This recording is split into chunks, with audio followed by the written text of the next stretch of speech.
ভাই প্রশ্ন করলেন যে এক কথায় ইসলাম ধর্মে যদি মূর্তি পূজা নিষিদ্ধ হয়, পাথর মূর্তি ইত্যাদিকে পূজা করা, তাহলে মুসলিমরা কাবাকে সেজদা করে কেন?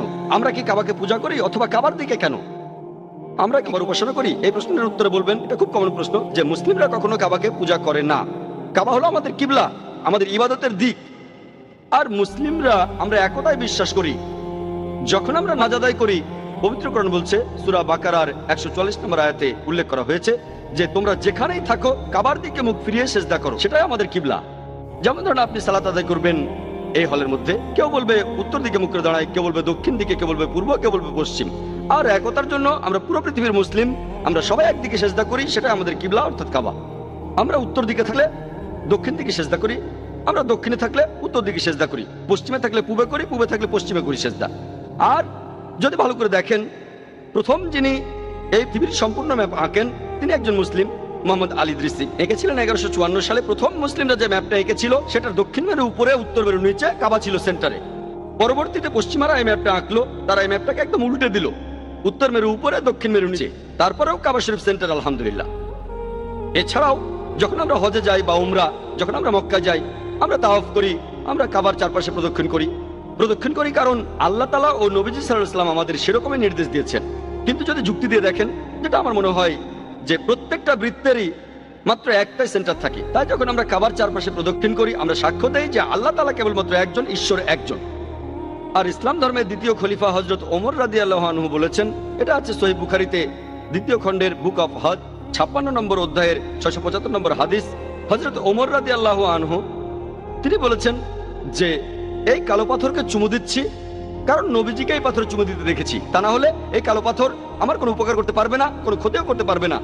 এই কথাটা যে কালো পাথর আমার উপকার করতে পারবে না, কোনো ক্ষতিও করতে পারবে না, এতেই প্রমাণিত হয় যে মুসলিমরা কখনোই কাবাকে পূজা করে না। এছাড়াও আমি এখানে আরেকটা যুক্তি দেখাতে পারি যে আমাদের প্রিয় নবীজির সময়ে তার সাহাবীগণ, অনেক সাহাবী ছিলেন যারা কাবার উপরে দাঁড়িয়ে আজান দিয়েছিলেন, নামাজের জন্য আহ্বান করেছিলেন। কোন মূর্তি পূজারী তার পূজনীয় মূর্তির উপর এভাবে দাঁড়াবে? এতেই প্রমাণিত হয় যে মুসলিমরা আমরা কাবাকে পূজা করি না, এটা একতার জন্য, কিবলার জন্য যখন আমরা নামাজ আদায় করি। আশা করি উত্তরটা পেয়েছেন। ভাই প্রশ্ন করলেন যে আপনার এক বন্ধু প্রশ্ন করেছেন যে কোরআন বলছে ওয়াল্লাহু আলা কুল্লি শাইইন কাদির, এর অর্থ আল্লাহ সবকিছুর উপর প্রভুত্ব করেন, সবকিছুর উপরে প্রভুত্ব করেন। এখন কেউ যদি ভুল করে বলে তিনি সবকিছু নিয়ন্ত্রণ করেন, সে যদি মুসলিম হয়, এখানে আল্লাহ সবকিছুর উপরে প্রভুত্ব করেন, প্রশ্নটা কি আপনার? নিয়ন্ত্রণ মানে কথাটা ঠিক বুঝতে পারছি না, তবে মুসলিম হয়ে থাকলে বলি আল্লাহ প্রভুত্ব করেন, হ্যাঁ কথাটা ঠিক। কেউ ভুল করে ভাববে তার ক্ষমা করার ক্ষমতা আছে, হ্যাঁ সেটাও আছে। কোনো অমুসলিম হয়তো ভাববে সবকিছুর উপরে আল্লাহর ক্ষমতা আছে, হ্যাঁ আছে। আল্লাহর ক্ষমা করার ক্ষমতা আছে কিনা জানতে চাচ্ছেন? মানে আমি বলতে চাচ্ছি আল্লাহ তাআলাই তো আমাদের ভাগ্য লিখেছেন। আপনি ভুল উদ্ধৃতি দিয়েছেন। ভেবেছিলাম আপনি এটা নিয়ে কথা বলছেন, যেটা বলছেন সেটা তাকদীর, অদৃষ্ট, যে আল্লাহ সুবহানাহু ওয়া তাআলা আমাদের অদৃষ্ট লেখেন আর সবকিছু অদৃষ্ট অনুযায়ী ঘটে। আপনি যে আয়াতের উদ্ধৃতি দিয়েছিলেন সেটা ঠিক না। আল্লাহ নির্দিষ্ট করে দেন, আর বেশিরভাগ ধর্মই হোক সেটা হিন্দুইজম, ইসলাম, আমরা মানি অদৃষ্ট বলে একটা জিনিস আছে, সবকিছু অদৃষ্ট মেনেই হয়। এখন প্রশ্ন হলো, যদি এটা আমার অদৃষ্টে লেখা থাকে যে আমি চুরি করব আর চুরি করলাম, কাকে দোষ দেব? আল্লাহ। আল্লাহ অদৃষ্টে লিখেছেন আমি চুরি করবো, সেজন্য চুরি করেছি, কাকে দোষ দেব? আল্লাহকে। নিজেকে দোষ দেবো কেন? যদি আমার অদৃষ্টে লেখা থাকে যে আমি মানুষ খুন করব, যদি অদৃষ্টে লেখা থাকে আর খুন করি, কাকে দোষ দেবো? আল্লাহ দেবো। যদি আমার অদৃষ্টে লেখা থাকে আমি অমুসলিম হব, অমুসলিম হলাম, কাকে দোষ দেবো? আল্লাহকে। তাহলে আমি দোজখে যাব কেন? ভাই আমরা কদর অর্থাৎ অদৃষ্টে বিশ্বাস করব, কিন্তু মানুষ এটাকে বুঝতে ভুল করে যে এই অদৃষ্ট কি। আর যেমন ধরেন একটা উদাহরণ দিচ্ছি, ধরেন একটা ক্লাস, সেখানে 100 জন ছাত্র আছে, আর বছরের শেষ দিকে ফাইনাল পরীক্ষার আগে টিচার বললেন তুমি হবে ক্লাস ফার্স্ট, তুমি পাবে সেকেন্ড ক্লাস, আর তুমি ফেল করবে। তারপর ফাইনাল পরীক্ষা হলো, পরীক্ষা শেষ, রেজাল্ট বের হলো, প্রথম জন ফার্স্ট ক্লাস ফার্স্ট হলো, পরের জন সেকেন্ড ক্লাস, আপনি ফেল করলেন। উদাহরণ দিচ্ছি, কিছু মনে করবেন না। এখন আমি আপনাকে প্রশ্ন করি, যে ছেলেটা ফেল করেছে, যে ছাত্রটা ফেল করেছে, সে কি টিচারকে বলবে যেহেতু আপনি বলেছিলেন সেজন্য ফেল করেছি? আপনি কি টিচারকে দোষ দেবেন? না।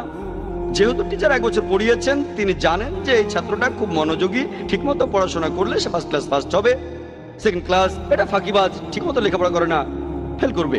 টিচার অনুমান করেছিলেন বলেই কি তাকে দোষ দেবেন? না। একইভাবে আল্লাহ সুবহানাহু ওয়া তাআলা তিনি এই টিচারদের চাইতে অনেক বড়, তার ইলমে গায়েব, তিনি ভবিষ্যতের কথাগুলো জানেন। তিনিই হলেন সবচেয়ে বড় টিচার।